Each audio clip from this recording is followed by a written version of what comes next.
my name is Nicholas Montes and you're watching my YouTube channel, The Teenage Movie Critic. Welcome back to my another YouTube channel video. I'm excited to have you back here together again, and in today's video, we're gonna be doing a top 5 list today, and basically talking about my top 5 most anticipated films of the spring movie season of 2023. Basically, the spring movie season starts from March 17th, which is the day I start spring break, and then it will end, I believe, on June 8th, which is my last day of school, and then June 9th is when I start summer break, which means that's when the spring movie season ends. But before we get talking about my top 5 list, I do have some honorable mentions. So the first 3, I have 6, but the last 3 are films that are barely coming out soon. But the first 3 are films that are coming out this month. So the first one is Shazam! Fury of the Gods.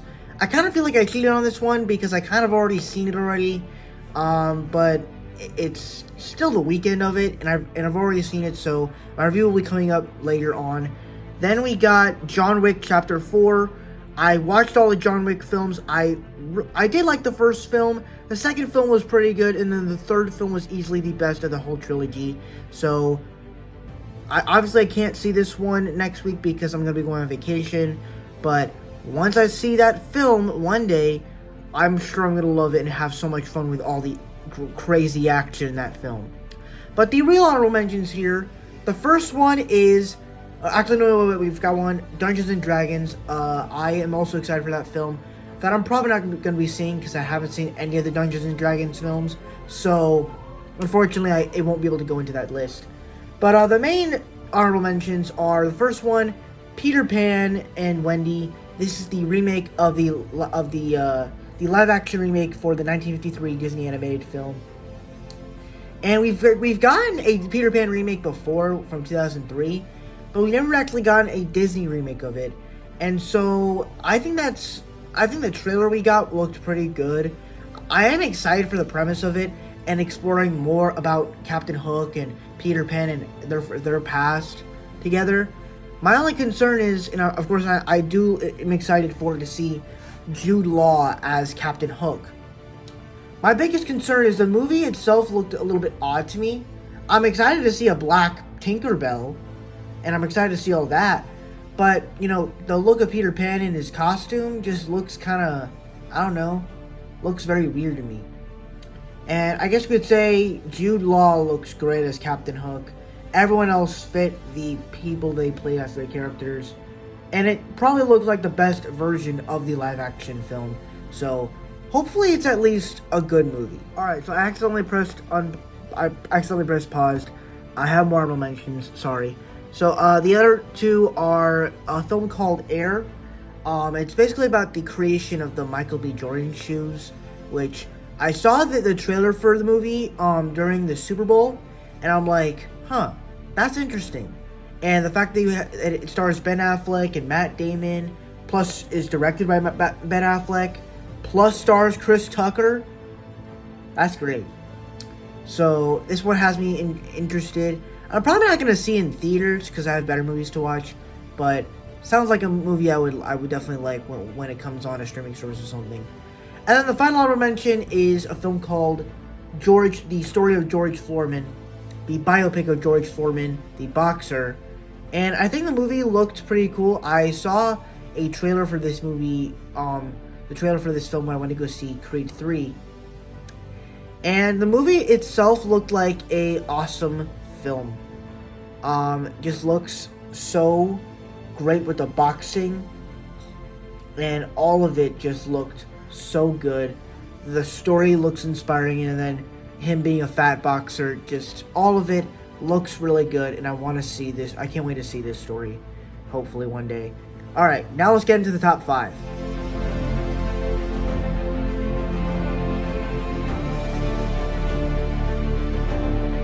Alright, so for me, my family, we love the Fast and Furious films. The first film I liked, it wasn't the best, but it was okay. The second film, honestly my least favorite of the whole franchise, and one I just don't want to go back and rewatch. The third film I haven't seen yet. The fourth film I did like, but it had some issues. The fifth film easily was the best of the whole franchise, as it just turned into this whole action franchise, plus introduced The Rock. The sixth film continued that and did more awesome stuff. The seventh film kind of had a bit of weird production because Paul Walker passed away, but did an awesome job. The eighth film kind of failed, but still did some cool stuff. And then Hobbs and Shaw was easily one of the best films in the franchise, as you get to see Hobbs and Shaw just have fun and beat up bad guys together.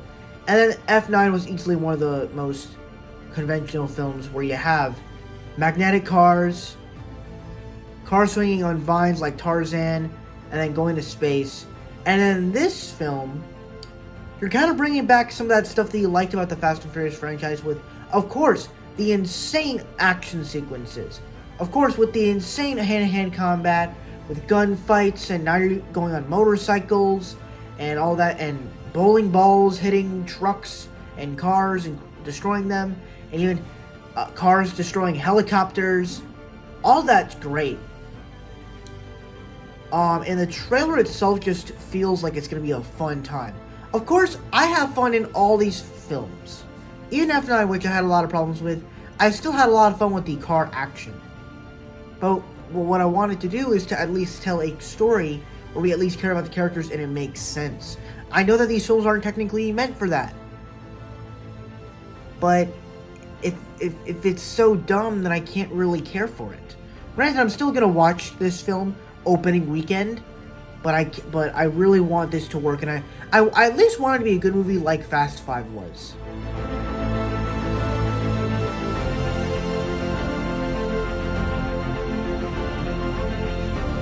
Now, if you guys don't know, the trailer for Little Mermaid actually came out about this Sunday during the Oscars.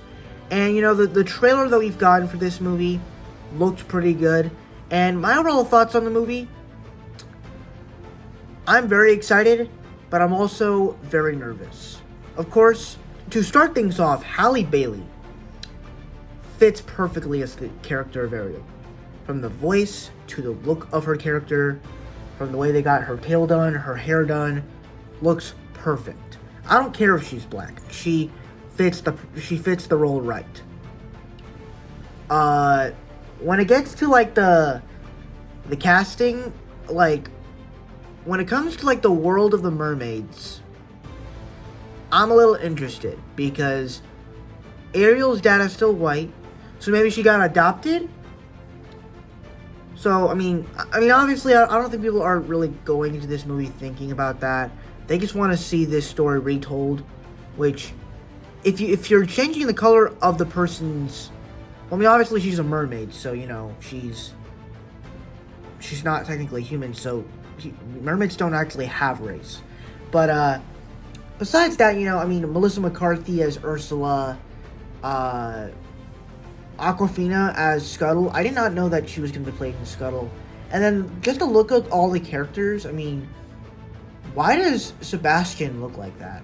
Why does Scuttle look like that? Why does Flounder look like the way he is? Though we haven't really gotten a good look at Flounder, though. But, you know, the whole look at the ocean, it just looks like Nemo just came to life. So overall, it has me very excited. I'm going to be there opening weekend. I'm just nervous that it doesn't fail, especially with the CGI of the characters. I really want them to get it right, and I really, really want them to do justice to it.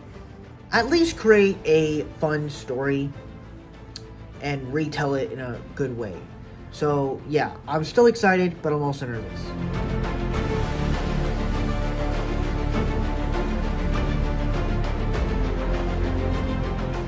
Now, this is a movie that I've always been extremely excited for because, you know, the first trailer, I mean, of course, everyone wasn't really excited for Chris Pratt voicing Mario, but as soon as you get that trailer and the look of the Mushroom Kingdom, it's just this world that you just want to go and see. And then you get the second trailer, easily bombards it even more, where you get Rainbow Road, you get more levels of the game that you love. You get the skins of the powers, and then the third trailer comes in, and you have a team up between Mario and Donkey Kong as he absorbs the flower power, and it's awesome.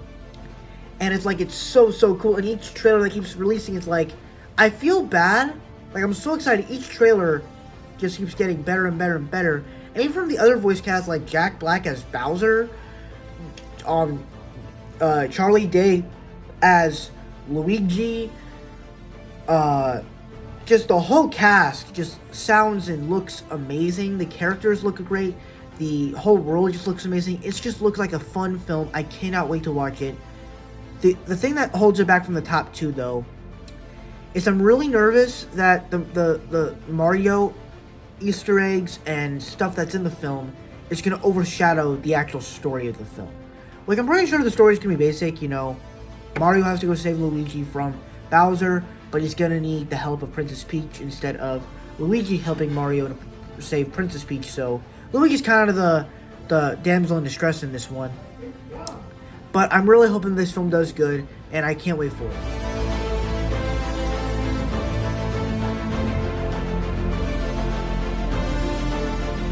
Now, ever since this movie was announced, of course I was always excited, but I needed a trailer to really get my excitement going. And honestly, from this trailer, I can actually say I'm very excited for this movie. I was a little bit skeptical at first because we just got the trailer about back in December, so I didn't really know what to feel about it too much. But now that we got two trailers, I can definitely say I am so hyped for this movie.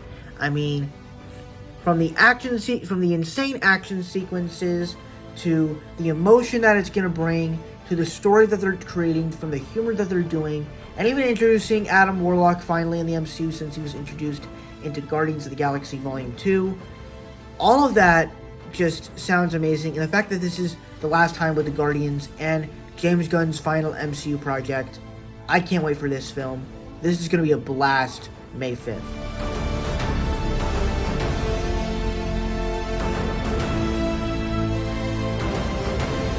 Now, of course, if you guys know me, I absolutely love the original Spider-Man Across the Spider-Man Into the Spider-Verse. And so when they announced that they're making the sequel, I was extremely excited because I wanted to see more of that world and more of the multiverse and the Spider-Man characters. But really, something else I also wanted to see was how they were going to do this story again. How they were going to continue the story of these beloved characters. And the fact that this movie is going to have 6 different animation styles, it's going to take place in 3 different universes, it's going to have all these different Spider-Man from Spider-Man Noir, no, not Spider-Man Noir, he's not coming back, Spider-Man 2099 with Oscar Isaac, you got Spider-Woman, you got Peter B. Parker back, Spider-Gwen, Miles Morales coming back, you got Spectacular Spider-Man coming back, possibly the live-action Spider-Man coming in here. Just all of it looks great. And even from the trailers that we've gotten, from the one from 2021 and the one from December, they both look awesome. And for me, it's easily one of the most anticipated films of this spring.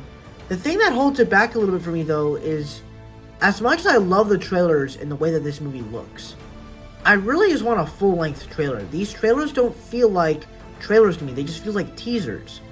I want something. I want a full-length trailer to get what the story is of this movie. We have gotten teases that this movie is that, you know, the first film was all about anyone can wear the mask. This film is all about how do you wear that mask. And I guess that's a cool little premise. But I want to see how the story is going to be. I want to see how the interactions are going to be. We've seen a little bit of that. But I want to see more of it.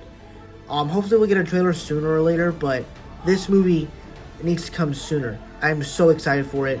And that is my top 5 most anticipated films of the spring movie season of 2023. Thank you guys so much for watching. I really hope you enjoyed. Don't forget to like, comment, and subscribe. All my social media stuff is in the About section over there. And I'll see you guys in the next video. Bye-bye.